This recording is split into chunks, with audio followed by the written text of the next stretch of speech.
අරහතු සම්බුද්දස්ස නමෝ තස්ස භගවතු අරහතු සම්මා සම්බුද්දස්ස ඊ භාග්‍යවත් අරියත් සම්්‍යක් සම්බුදුරජාණන් වහන්සේට මාගේ නමස්කාරය වේවා. සාදු සාදු සාදු. පින්නතුනි, අදත් මේ පින්නතුන් සූදානමින් සිටින්නේ ප්‍රේත වර්ගයේ සඳහන් වන කතා ප්‍රවෘත්තියක් ඇසුරෙන් ධර්ම ශ්‍රවණය කිරීමටයි.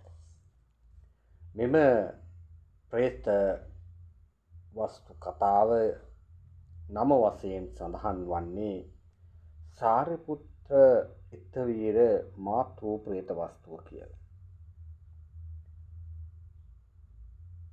මේකට හේතුභූත වන කාරණා මොනවද කියලා අපි සොයලා බලමු. මේක උබ්බරී වර්ගයේ තමයි සඳහන් වන්නේ. අපි බුදුරජාණන් වහන්සේ ජේතවනාරාමයේ වැඩ වාසය කරන කාලේ ආයුෂ්මත් සාරිපුත්ත ස්ත්‍රවීරයන් වහන්සේට ඒ ආත්ම භාවයේ සිට තවත් ආත්ම භාව පහක් එපිටදී තමන්ට මව් ප්‍රේතියක් අරමුණු කරගෙන තමයි මෙම දේශනාව සිද්ධ කරන්නේ. එක් දවසක් ආයුෂ්මත් සෑරියුත් හාමුදුරුවෝ ආයුෂ්මත් මහමුගලන් හාමුදුරුවෝ එවැගේම ආයුෂ්මත් අනුරුද්ධ හාමුදුරුවෝ ආයුෂ්මත් කප්පින්න තෙරණුවෝ මේ අය රජගහ නුවරට ආසන්නයේ එක්තරා වනයක වාසය කරනවා. මෙන්න මේ කාලේ බරණැස් නුවර ඊ타මාත්ම ධනය ඇති, ඒ වගේම භෝග සම්පත් ඇති එක්තරා බමුණෙක් මහාන බමුණන්ට දුගී මගේ යාචකයින්ට පැන් පොකුණු සාදලා ආහාර පැන් වස්ත්‍ර සයන ආදිය ලබා දෙනවා. පැමිණෙන අයට ඒ පැමිණෙන ආකාරයට අත්පා සෝදලා ඒ කකුල් වල තෙල් ගල්වලා ඊ타මාත්ම පිළිවෙලකට මේ දානය සිද්ධ කරනවා. ඒ වගේම උදේ කාලයේදී භික්ෂූන් වහන්සේලාට ආහාර පන්න ආදිය සකස් කොට දෙනවා.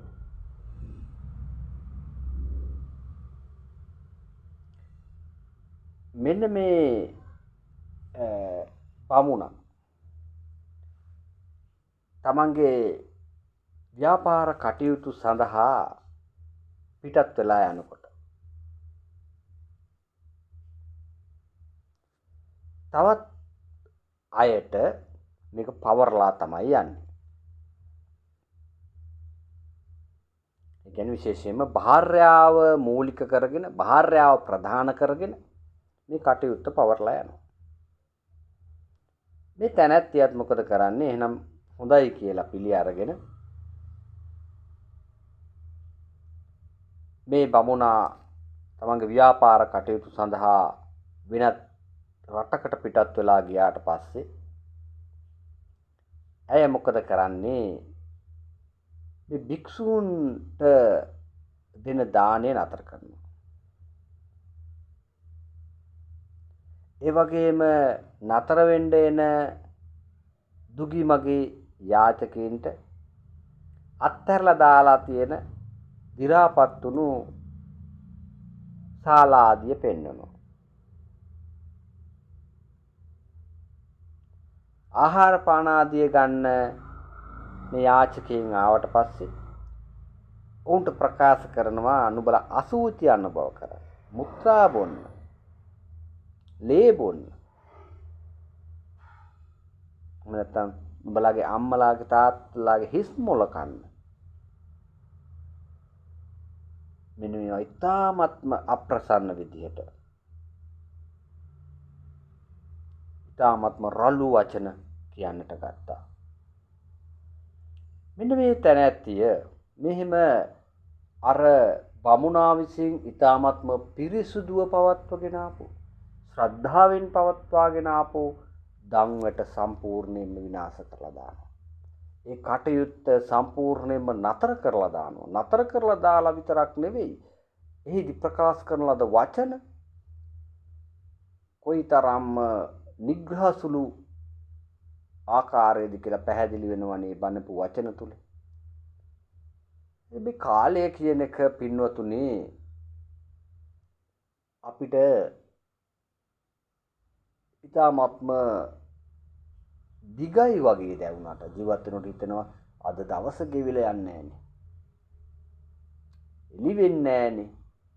මෙහෙම හිතෙනවා නේද අපිට සමහර වෙලාවට.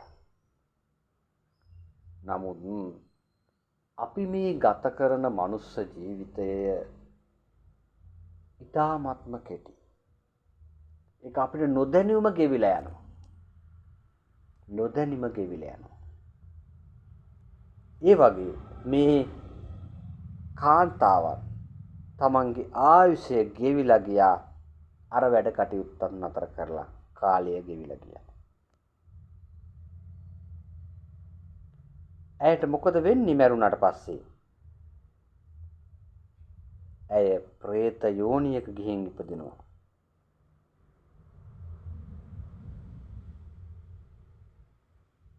ඉතින් പ്രേත යෝනියක ඉපදිලා ඉතාමත්ම දුක් විඳින්න ගන්නවා. මෙහෙම මේ දුක් විඳලා අතරේදී මේ අපේ බුදුන් වහන්සේගේ ශාසනයේ සරියුත් තෙරුන් වහන්සේ වෙත එළඹෙනවා. ඒ එළඹෙනකොට මේ විහාරයට අධිග්‍රහිත වූ දෙවියෝ අතුල් වීම වළක්වනවා.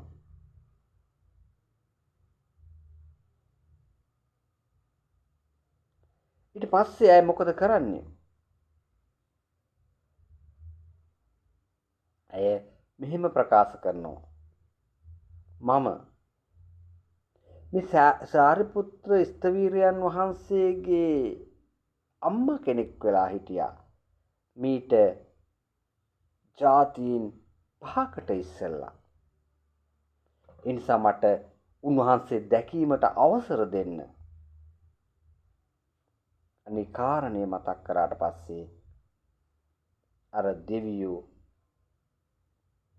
මේ ප්‍රේතියට ඇතුල් වීමට අවසර දෙනවා.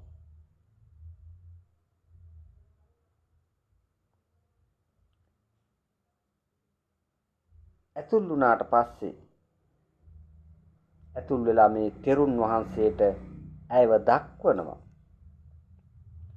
නග්ගා දුබ්බන්න රූපාසේ කිසා ධමනි සත්ථතා උප්පා සුලිකේ කිසිකේ කානුත්වං ඉධ තිට්ඨසි. විලිවැස්මක් ඇඳුමක් නැතුව ශරීරේ මස්ලේ නැතිව නහරවැල් ඉලිප්පිලා මේ ඇට පෑදිලා එතකොට අය ශරීරය ගැන හිතා ගන්න පුළුවන් කොයිතරම් කුරුස වෙන්න ඇද්ද කියලා. තනිකර රැටසැකිල්ලක් මේ කියන ආකාරයෙන්. එහෙම ඉන්න තී කවරෙක්ද කියලා අහනවා. අහන්තේ සකියා මාතා පුබ්බේ අඤ්ඤාසු ජාතිසු uppannā petti visayang khupipāsā samappitā jadhitang khipitang khelang singhānikang silesumang vasanca daiha mānānaṁ vijātānaṁca lohitang වනිතානංච යංඝාන සිසච්චින්නානංච ලෝහිතං කුදා පරේතා භුඤ්ජාමි ඉත්ථි පුරිස නින්සිතං උබ්බේ ලෝහිත බක්ඛාමි උබ්බේ ලෝහිත භක්ඛාස්මි පසූනං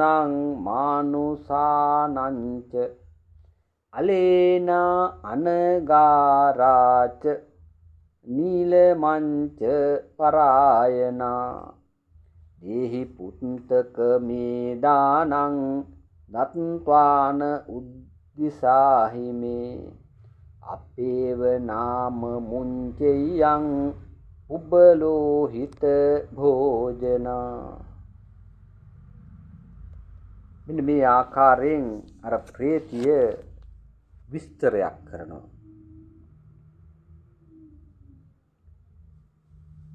මොකද්ද මේ ප්‍රේතිය කියන්නේ?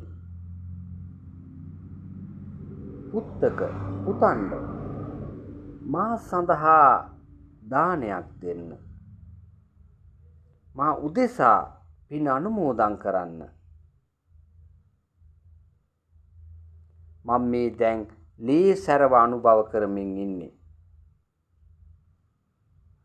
මට මේකෙන් මිදෙන්න ඕනේ කියලා පළවෙනි ගාථාවෙන් කියනවා.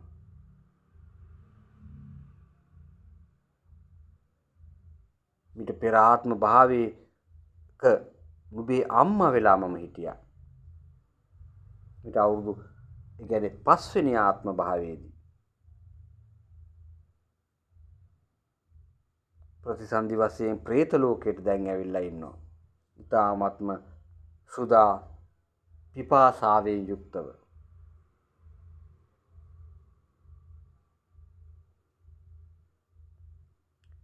වමනය ඒ වගේම ඒවා කිබුහුන් ඇරීම එබැවින් මේ කටෙන් නික්මෙන ඊගසෝ කෙල ආදිය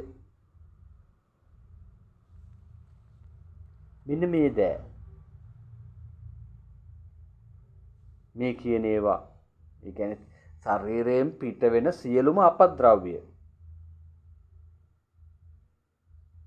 ඒ වගේම ආත්පය කැපුම් කාලා ඒ වගේ එන ලේ තමයි අනුභව කරන්නේ. වතුර පිපාසාව කියන්න බෑ. එතකොට මේවා දරාගෙන මේවා අනුභව කරමින් තමයි වාසය කරන්නේ. ඒ විතරක් නෙවෙයි. එළුවෝ හරක් මේ ආදී සත්තුන්ගේ පිටවෙන ලේ මේවා අනුභව කරනවා. කැමැත්තකින් නෙවෙයි කරන්නේ.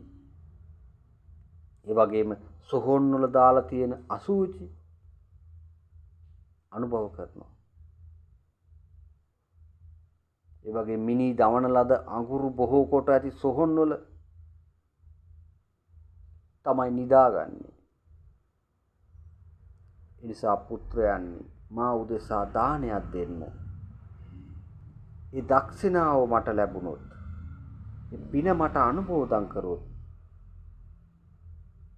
ඒ ප්‍රාප්ති දානේ හේතු කොටගෙන මේ ලේ සැරව අනුභව කරන එක නතර කරලා මට ප්‍රේතාත්ම භාවයෙන් දෙන්නට පුළුවන් කියලා මේ ප්‍රේතිය සාරිපුත්ත ස්ත්‍රීන් වහන්සේ ඉදිරියේදී ප්‍රකාශ කරනවා. සාරිපුත්‍ර හාමුදුරුවෝ මේ කතාව අහලා දෙවන දවසේ මහා මුගලන් හාමුදුරුවෝ ඇතුළු ස්තවීරවරු 3 දෙනෙක් කැඳවලා ඒ අය සමග රජගහ නුවර පිඬු පිණිස ගිහින් බිම්බිසාර රජතුමාගේ මාලිකයට වඩිනවා. රජතුමා මේ තෙරුන් වහන්සේලා දැකලා අහනවා ස්වාමීන් වහන්සේලා කුමක් සඳහාද වැඩියේ? මහා මුගලන් හාමුදුරුවෝ තමන් ආපු කාරණය ප්‍රකාශ කරනවා. ඊට පස්සේ රජතුමා ඇමතිවරයෙකු කැඳවලා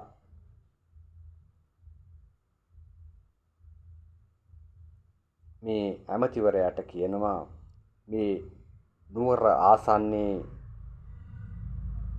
ජලය තියෙන, සෙවණ තියෙන ඒ ස්ථානයක හොඳ ස්ථානයක් සකස් කරන්න.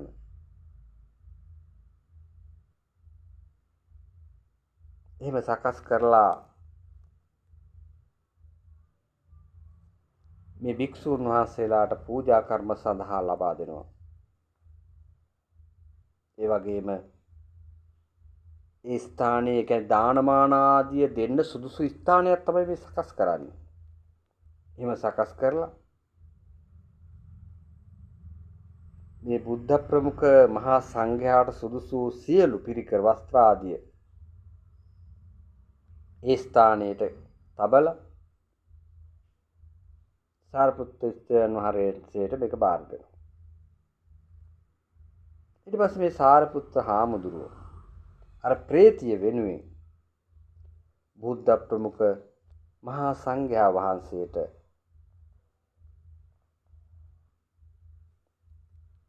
දානමාන ආදිය ලබා දෙනවා.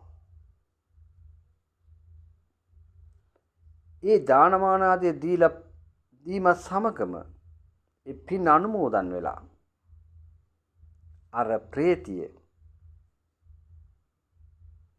ප්‍රේතාත්ම භාවයෙන් චුත වෙලා සියලු සැප සම්පත් වලින් කාම සම්පත් වලින් සමන්විත දෙවියෙක් බවට පත් වෙනවා. ඒ කියන්නේ දිව්‍ය ආත්ම භාවයක් ලබා ගන්නවා. අර දානීය පිනේ මහිමේ බලන්න.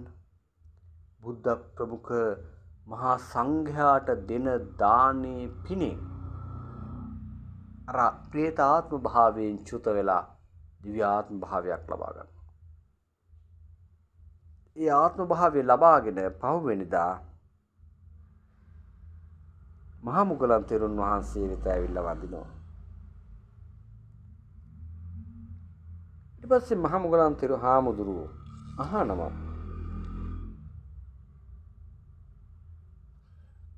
මොකද්ද මේකට හේතු කියලා.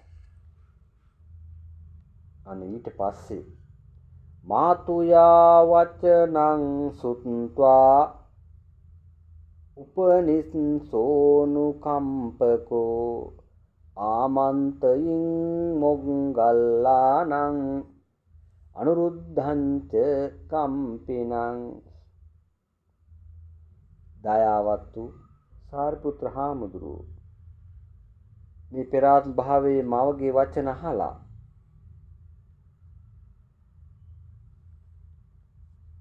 මේ මුගලන් හාමුදුරුවෝ, අනුරුද්ධ හාමුදුරුවෝ, කප්පින් හාමුදුරුවන්ට අමතලා චතුස්සෝ කුටියෝ කත්වා සංඝේ වාතුද්දිසෝ අදා කුටියෝ අන්නපානංච මාතු දක්ඛින මාදිසි. ඒ කියන්නේ සිව් කිලියක් කියන්නේ කුටි 4ක් කරලා සතර දිසින් එන සංඝයාට ආහාර පාන ආදිය දීලා මේ මවට දක්ෂිනාව දෙනවා. සමන්තරානුන්දිත්තේ විපාකෝ උපජ්ජත භෝජනං පානීයං වත්තං දක්ඛිනාය ඉදං පලං. මෙන්න මේක තමයි මේ දක්ෂිනාවේහි ඵලය. තතෝ සුද්ධා සුවිවසනා කාසීකුත්තම ධාරිණී විවිත්තවත්ථාභරණා කොලිතං උපසංකමි. මෙන්න ඒ කරන ලද විපාකයේ ප්‍රතිඵල දක්ෂිනාව දුන්නට පස්සේ දිව්‍ය ආහාර පාන වස්ත්‍ර ලැබෙනවා. ඊට පස්සේ තමයි මේ දිව්‍ය වස්ත්‍ර වලින් සැරසිලා මුගලන් හාමුදුරුවෝ වෙත ලැබෙන්නේ.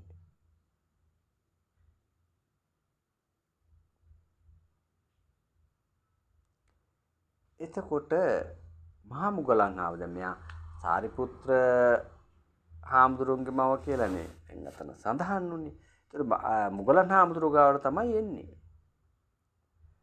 පින්වත් දෙව්දුව ශරීර වර්ණයෙන් හරියට ඕසදී තාරකාවක් වගේ බබළුමින් ඇවිල්ලා ඉන්නේ. මොකද්ද ඔබ කරන ලද පින?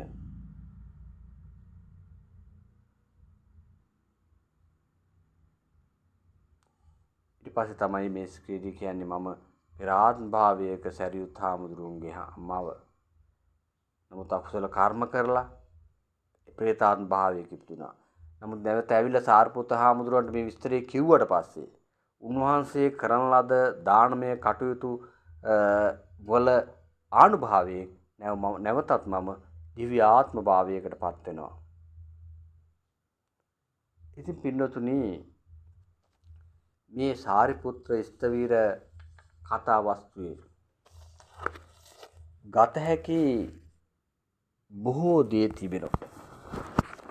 ගත හැකි බොහෝ දේ තිබෙනවා. මිනිස්සු හිතන්නේ නැතිව සමහර අකුසල කර්ම කරනවා. ඒ වගේ තියෙන භයානකම නොදැන අකුසල කර්ම කරනවා. ඒ භයානකකම නොදැන අකුසල කර්ම කරත් ප්‍රතිඵල ලැබෙන විට එය සමහර විට විඳ දරා ගන්නත් අමාරුයි. බලන්න වචනයක තියෙන බැරෑරුම්කම. සමහරට මේ තැනැත්තිය එදා අර මිනිස්සුන්ට ලබා දුන්නු දානමාන ආදී කටයුතු නතර කරලා ඊයින් සෑහීමකට පත් වෙන්නේ නැතුව ඊ타ත්ම අහඬ අප්‍රසන්න වචන වලින් බැනලා එළවනකොට ඒ දා කිදිනකවත් හිතන්න නැතුව ඇති මේ වගේ මට ප්‍රේතාත්ම භාවයක ඉපදිලා දුක් කම් කටළු විඳින්න සිද්ධ වෙයි කියලා. ඒ නිසා හැම කෙනෙක්ම කල්පනා කරන්නට ඕනේ තමන්ගේ මුවින් නුසුදුසු වචන පිට කරනවා නම් ඒක තරහක් ආවිත ප්‍රකාශ කරනවා වෙන්න පුළුවන්.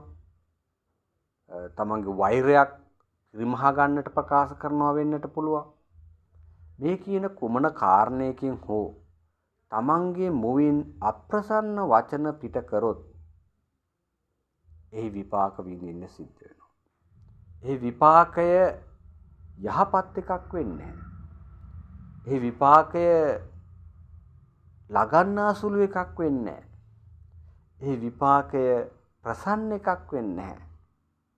ඊ타ත්ම අප්‍රසන්න, ඊ타ත්ම විඳ ගැනීමට අමාරු දුක්ඛම් කටළු ගොඩක් තමයි ලැබෙන්නේ. ඊ타ත්ම පැහැදිලිව මේ සාරිපුත්‍ර ප්‍රේත කතා වස්තුවේ ඒ බව අපිට මනාව වටහලා දෙනවා.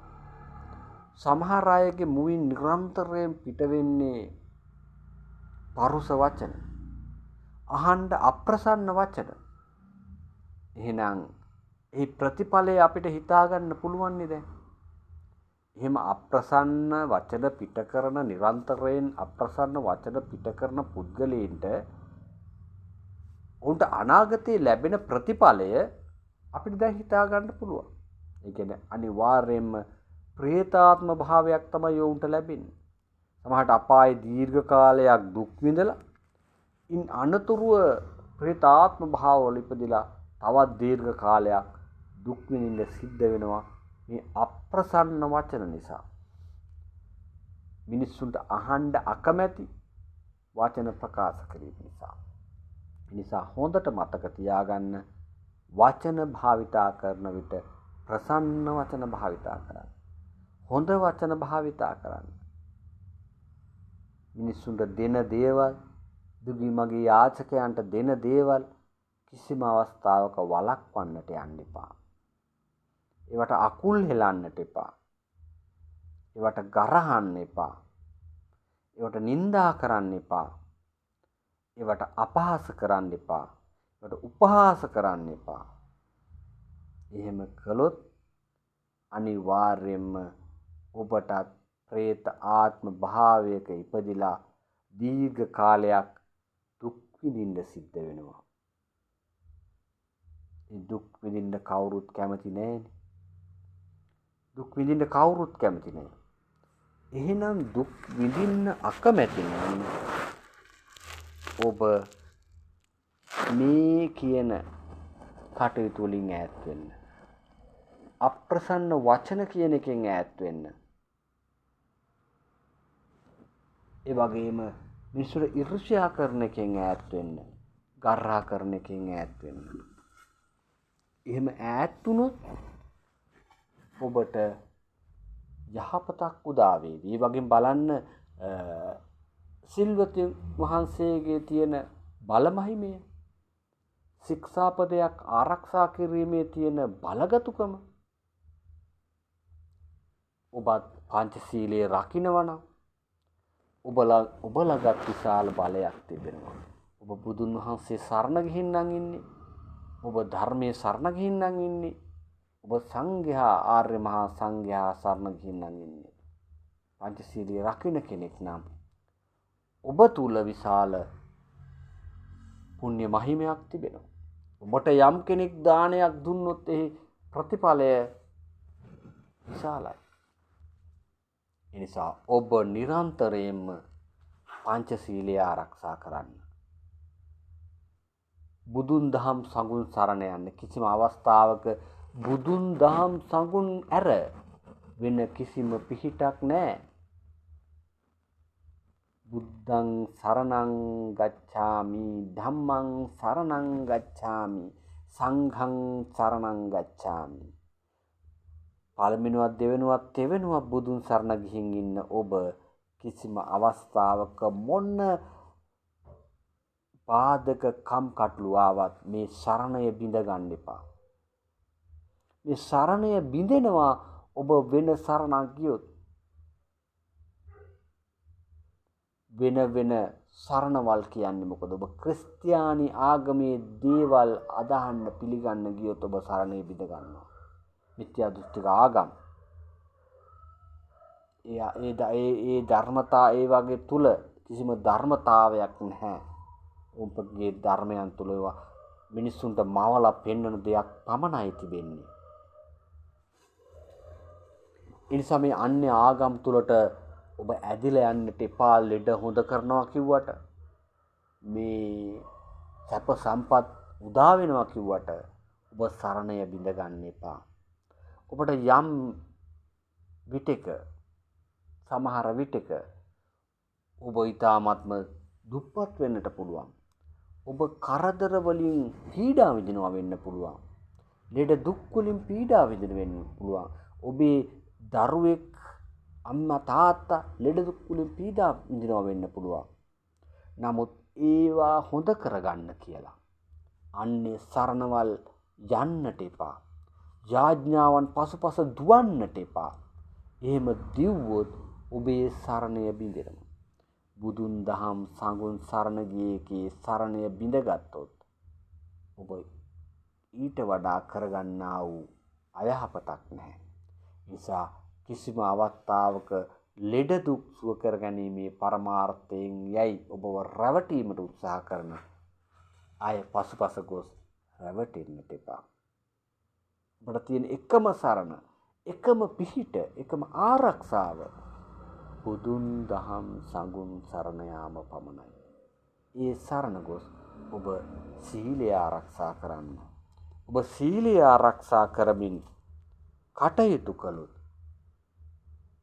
අනාගතයේ ප්‍රතිඵල සුබදායක වෙනවා. ඔබ ශික්ෂාපද කඩාගෙන ඔබ ශික්ෂාපද විනාශ කර ගනිමින් හිතුණු වෙලාවට පමණක් ශික්ෂාපද ආරක්ෂා කර ගනිමින් කටයුතු කරන්න ගියොත් ඔබ විනාශය කරා යනවා. ඒ වගේම ඔබ හැම විටම ශික්ෂාපදයක් රකින්න කෙනෙකුටම දානමානයක් දෙන්න. ශික්ෂාපද කඩාගෙන ශික්ෂාපද විනාශ කරගෙන අටසිල් නැතිව දසසිල් නැතිව බොරුවෙන් මිනිස්සු රවටන චීවරධාරීන්ට රැවටලා ඔබ කටයුතු කළොත් ඔබට ප්‍රතිඵලයක් ලැබෙන්නේ නැහැ. බුදුන් වහන්සේගේ ශාසනය සීලය මත පිහිටලා තිබෙනවා.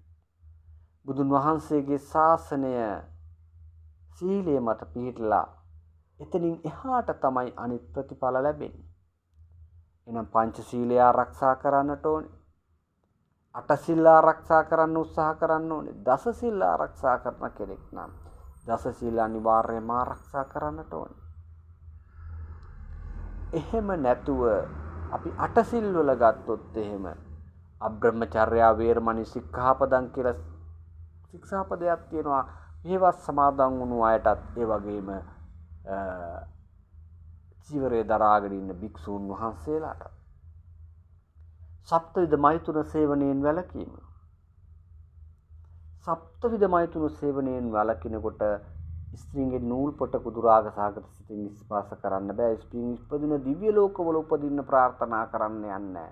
ඔවුන් කෙලි සෙල්ලම් කරනවා දැකලා මටත් මේවා කරන්න ඇත්තම් කියලා ඒවා එසේ සිහි කරන්න යන්නේ නැහැ. ඒවා සිහි කරන්න ගියොත් තමයි ශික්ෂාපදේ පළුදු වෙනවා. මේ ආකාරයෙන් ශික්ෂාපදේ ආරක්ෂා කරන අය ඉන්නවද කියලා අපි බලන්නට ඕනේ. ඒ වගේම නාට්‍ය ගීත වාදිත විසූක දස්සන මාලා ගන්ධ විලේපන ධාරණ විභූෂණට්ඨානා වේරමණී සික්ඛාපදං කියලා ශික්ෂාපදයක් තියෙනවා. අටසිල් වල නැටුම් ගැයුම් වැයුම් උසුළු විසුළු දැකීම් මල්ගඳ විලුම් දැරුම් අඩුතැන් පිරවීම මේ ආදී වශයෙන් මේ ශික්ෂාපදේ ආරක්ෂා කරන පිරිසක් තමයි අටසිල් ආරක්ෂා කරන කෙනෙකුගේ එක ශික්ෂාපදයක් තමයි මේක. නැටුම් ගැයුම් බලන්න යන්නේ නැහැ මේ ශික්ෂාපදේ ආරක්ෂා කරනවා නම්.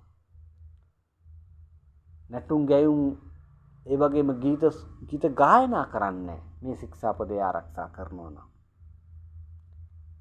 එකිනෙකාට විහිළු කරන්න විහිළු තහළු කරන්න යන්නේ නැහැ මේ ශික්ෂාපදේ ආරක්ෂා කරන කෙනෙක්. අඩුතෙන් පුරවන්නේ සෙන්ට් පවුඩර් ගාලා මේ ඇඟ අලංකාර කරන සුවඳවත් කරන්න යන්නේ නැහැ මේ ශික්ෂාපදේ ආරක්ෂා කරනවා නම්. එතකොට එහෙම මේ ශික්ෂාපදේ ආරක්ෂා කරත් තමයි මේ පුද්ගලයාගේ අටසීලයේ මේ ශික්ෂාපදේ සම්පූර්ණ වෙලා ඊතුරු ශික්ෂාපද ටික සම්පූර්ණ තේ සීලය ආරක්ෂා වෙන්නේ. ඒ වගේම උච්චාසයන මහාසයන වේරමණී ශික්ෂාපදං සමාදියාමි කියලා ශික්ෂාපදයක් තියෙනවා නේද අටසිල් වල. උස්සසුන් මහසුන් පරිභෝජනේ. අඟල් 8කට වඩා උස කකුල් තියෙන ආසනෙ උච්චාසයන කියන්නේ. අඟල් 8කට වඩා උස කුෂන් කරන දාසන මහාසන. මෙන්න මේවා යම් කෙනෙක් පරිහරණය කරනවා නම් ඔහුගේ ශික්ෂාපදේ බිඳිලා. එහෙනම් මේ අටසිල් වල මේ ශික්ෂාපදේ ආරක්ෂා කරන්නට නම් අඟල් 8කට වඩා උස් ආසනයක ඉඳ ගන්න හොඳ නැහැ. එහෙම නැතුව ආරක්ෂා කරොත් තමයි මේ ශික්ෂාපදේ රැකෙන්නේ. ඒ වගේම විකාල භෝජනා වේරමණී ශික්ෂාපද සමාදියාමි මතකයි නේද අටසිල් වල සමාදන් වෙනවා. ඉර අවරට ගියාට පස්සේ ආහාර සංඛ්‍යාවට යන කිසිදු ආහාරයක් ගන්න නැහැ කියලා තමයි මේකෙදි පොරොන්දු වෙන්නේ. අපි 4ට සිල් පවාරණය කරලා ගෙදර ඇවිල්ලා රැට ආහාර ගත්තොත් මේ ශික්ෂාපදයේද මොකද්ද වෙයිද? මේ ශික්ෂාපදයේ උදේ කාලේ ආරක්ෂා කරන්න පුළුවන් ශික්ෂාපදයක් නෙවෙයිනේ. 12න් පස්සේ තමයි මේ ශික්ෂාපදේ බලාත්මක වෙන්නේ. එහෙනම් 12න් පස්සේ බලාත්මක වෙන්න නම් 4ට සිල් පවාරණය කරොත් ගෙදර ඇවිල්ලා රැට කෑවොත් විකාල භෝජනයේ තියෙයිද? ඔබ හිතනවා ඔබ සිල් සමාදන් වුණාම 4ට සිල් පවාරණය කරන්න පුළුවන් කියලා. නමුත් ඔබ මෙහෙවත් දිනක සිල් සමාදන් වුණොත් එය පැය 24ක් බලාත්මක වෙනවා. පහවදා උදේට තමයි ඔබේ සිල් පවාරණය කළා හෝ නොකළා මේ ශික්ෂාපද ආරක්ෂා කිරීමෙන් වගකීමෙන් ඔබ මිදෙන්නේ. එහෙනම් ඔබ 4ට ශික්ෂාපද සමාදන් කරනවා කියලා ගෙදර ආවොත් ඔබේ ශික්ෂාපදය බිඳෙනවා ගෙදර ඇවිල්ලා කටයුතු කිරීම තුල. විකාල භෝජනයේ පමණක් නෙවෙයි උච්චාසයන මහාසයන බිඳෙනවා, නච්චගීත වාදිත බිඳෙනවා. ජාතරූප රජත 10 වෙනි ශික්ෂාපදයේ ඔබ දසසිල් සමාදන් කරලා හිටියොත් ඒ ශික්ෂාපදේ බිඳෙනවා. එතකොට මේ විදිහට ශික්ෂාපද පළුදු වුණොත් මොකක් සිද්ධ වෙයිද? ඒ සිල් සමාදන් වුණ කෙනෙක් තුල. නමුත් නිරන්තරයෙන් මේ ශික්ෂාපද රකින්න බවට පොරොන්දු වී සිවුරක් දරාගෙන ඉන්න කෙනෙක් යාන වාහන වලින් ගමන් කරමින්, ගිහියන් වැඩ කරන ආකාරයේ වතු පිටි කුඹුරු වැඩ කරමින්, එතකොට ටුවරිසම් වර්ධනය කිරීම සඳහා ඒ ටුවරිස්ට් අයට ඉන්න යම් යම් ස්ටෝල් හදලා දෙමින් මේ විදිහට ගිහියන් කරන වැඩවලටත් වඩා ගිහි කටයුතු කරමින් ඉන්න අය තුල සීලයක් නැත්තම් සීලය පිළිටන්න විදිහක් නැහැනේ. සීලයක් පිළිටන්න මේ ශික්ෂාපද තියෙන්නට ඕනේ. මේ ශික්ෂාපද නැත්තම් සීලයක් පිළිටලා නැහැනේ. එතකොට සීලයක් පිළිටන්න නැතුව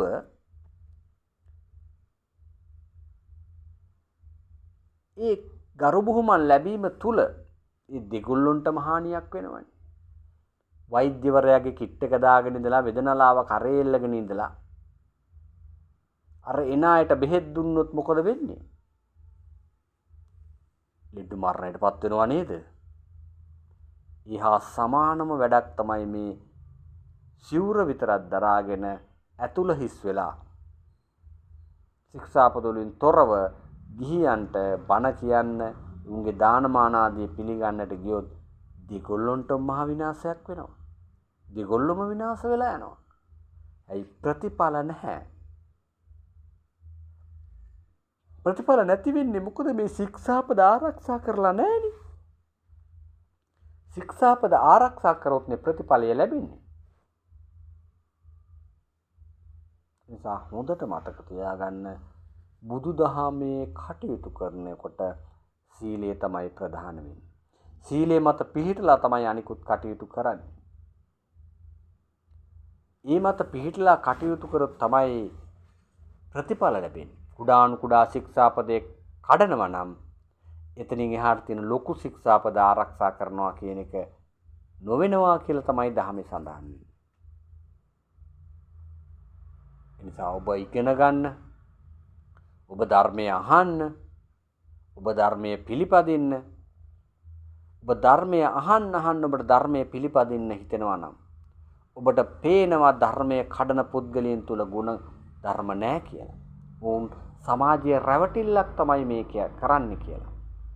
සිවුර දරාගෙන පරුස වචන කියනවා කියන එක මොනතරම් හාස්‍ය ජනක කටයුත්තක්ද? අඩුම ගානේ පන්සිල් රකින්න ගිහියන් වුණ අපටවත් පරුස වචන කියන්න තහනම්. පරුස වචන කියන්න තහනම්. ඔහුගේ ශික්ෂාපදේ පංචශීලයේ පළුදු වෙනවා. එහෙනම් සිවුරක් දරාගත්ත කෙනෙක් පරුස වචන කියනවා නම් කතා කරන්න දෙයක් තිබෙනවද? එනිසා පින්නතුනි, දහම ලැබිලා තියෙන ඊ타මත්ම දුර්ලභව. දහම ලැබිලා තියෙන්නේ ඊ타මත්ම අමාරුයි. ඒ වගේම දහම වැරදි විදිහට ප්‍රයෝජනය ගන්නට ගියොත්, එහි කටයුතු කළොත්, ඒ ප්‍රතිඵලය අපිට ලැබෙන්නේ අපි බලාපොරොත්තු වන ආකාරයකින් නෙවෙයි. එදා සාරිපුත්ත හාමුදුරුවන්ගේ ඒ ඊට ආත්ම භාග 5කට ඉස්සෙල්ලා ඒ මෑණියෝ බලන්න කරගත්ත අකුසල කර්මය තමන්ගේ වචන තුලින්, ඒ වගේ ඔබත් මේ ආත්ම භාවයේදීත් ඔබ වැරදි දේ සමාජයට බයෙන් හරි සමාජයේ කියන්නේ ප්‍රතික්ෂේප කරයි කියන බයෙන් හරි යම් යම් දේවල් ඔබ අකුසල කර්ම කරොත්, සිල් නැති අයට දානමාන ආදී දීලා ඒ අකුසල කර්ම කරගත්තොත්, පූජා බුද්ධියෙන් ඒ අයට දානමාන ආදී දුන්නොත්, ඔබට ඔබ බලාපොරොත්තු වන ප්‍රතිඵලය ලැබෙන්නේ. ඒ නිසා මේ ශාසනය, මේ දහම, ගෞතම බුදු සසුන රඳා පවතින්නේ සීලයේ මත පමණයි. සීලයේ මත පමණයි. නිසා ඔබ නිරන්තරයෙන්ම සීලය ආරක්ෂා කරන්න මහන්සි වෙන්න. සීලය ආරක්ෂා කරගෙන සතුන් මරන්න නැතුව, සොරකම් කරන්න නැතුව, කාමයන් ඔර්ධව ඇතරින් නැතුව, බොරු කියන්නේ නැතුව, මත්පැන් පානය කරන්න නැතුව මේ පංච සීලය ආරක්ෂා කරගන්න. බුදුන් දහම් සඟුන් දිවි හිමියෙන් සරණ යන්න. වෙන සරණක් යන්න එපා. මොන දේ වුණත් ඔබ ආර්ථික වශයෙන් බිඳුවට වැටුණත් ඔබ බුදුන් දහම් සඟුන් හැර වෙන සරණක් යන්නට එපා. බුදුන් දහම් සඟුන් පමණයි ඔබට පිහිටට තියෙන්නේ. ඔබට මේ ජීවිත කාලෙදී මතු ආත්ම භාවිකතෝ චතුරාර්ය සත්‍ය අවබෝධ කරන්නට ඔබේ කැමැත්තක් තියෙනවා නම් බුදුන් දහම් සඟුන් හැර වෙන දෙයක් පිළිගන්නට යන්න එපා. මොන දේ වුණත් පෙර කරන ලද අකුසල කර්ම නිසා සමහරට ආර්ථික වශයෙන් කඩා වැටෙන්නට පුළුවන්. ලෙඩ රෝග හැදෙන්නට පුළුවන්. මුද කරන්න බැරි පිළිකා ආදී හැදෙන්නට පුළුවන්. අත්පා කැඩෙන්නට පුළුවන් පෙර කරන ලද අකුසල කර්ම නිසා. නමුත් එය බුදුදහම නිසා වෙච්ච දෙයක්වත්, ඔබ බුදුදහම පිළිපැද්දා කියලා ඒවට ප්‍රතිකර්මයක්වත් ලැබෙන්නේ නැහැ. පෙර කරන ලද දේවල්. බුදුදහම තියෙන්නේ චතුරාර්ය සත්‍ය අවබෝධ කර ගැනීම පිණිස. නැවතත් මේ භවයේ රැඳෙමින් මේ භවයෙන් පැවැත්ම සඳහා කටයුතු කිරීම නෙවෙයි බුදුදහමක් ඔබට ලැබිලා තියෙන්නේ. චතුරාර්ය සත්‍ය අවබෝධ කරගන්න. ඒ සඳහා උත්සුක වන්න තමයි බුදුදහම ලැබිලා තියෙන්නේ. චතුරාර්ය සත්‍ය, දුක දුක්ඛේතු, දුක නැති කිරීම, දුක නැති කිරීමේ මඟ කියන මෙන්න මේ චතුරාර්ය සත්‍ය, අනිත්‍ය දුක්ඛ අනාත්ම කියන මේ ත්‍රිලක්ෂණය අවබෝධ කිරීම සඳහා භාවිතා කරන්න. අනිත්‍ය දුක්ඛ අනාත්ම කියන ත්‍රිලක්ෂණය අවබෝධ කර ගැනීම සඳහා බුදුන් දහම් සඟුන් සරණ ගිහින් ඒ සඳහා කටයුතු කරන්න. ඔබට විට දුක දුක්ඛේතු, දුක නැති කිරීම මඟ මෙන්න මේ මාර්ග ඔස්සේ ගමන් කරලා චතුරාර්ය සත්‍ය අවබෝධ කරගන්න ලැබේවි.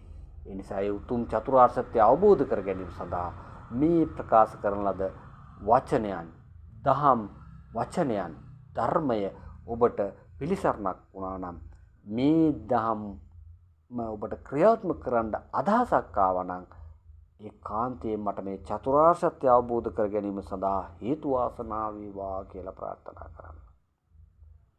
ඒ වගේම අප හැදු වැඩු දෙමව්පියන්ට මේ පින් අනුමෝදන් වේවා. මේ පින් අනුමෝදන් වීමෙන් හැදු වැඩු දෙමව්පියොත්, ඒ වගේම සියලු සත්වයොත් චතුරාර්ය සත්‍ය අවබෝධ කර ගැනීමට මේ පින හේතු වාසනා වේවා කියලා සාදු කියන්නේ.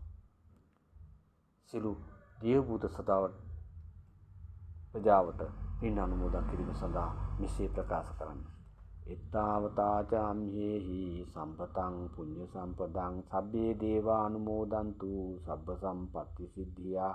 එත්තාවතාචාම්හෙහි සම්පතං පුඤ්ඤ සම්පදං සබ්බේ භූතානුමෝදන්තු සබ්බ සම්පත්ති සිද්ධියා. එත්තාවතාචාම්හෙහි සම්පතං පුඤ්ඤ සම්පදං සබ්බේ සත්තානුමෝදන්තු සබ්බ සම්පත්ති සිද්ධියා. මේ පින ධර්ම දේශනා කිරීමේ පිනේ, ධර්ම ශ්‍රවණය කිරීමේ පිණුත් ඒකාන්තයෙන්ම චතුරාර්ය සත්‍ය අවබෝධ කර ගැනීම සඳහා මේ පින හේතු වාසනා වේවා. සාදු සාදු සාදු. ධර්ම දේශනාව අවසానයි.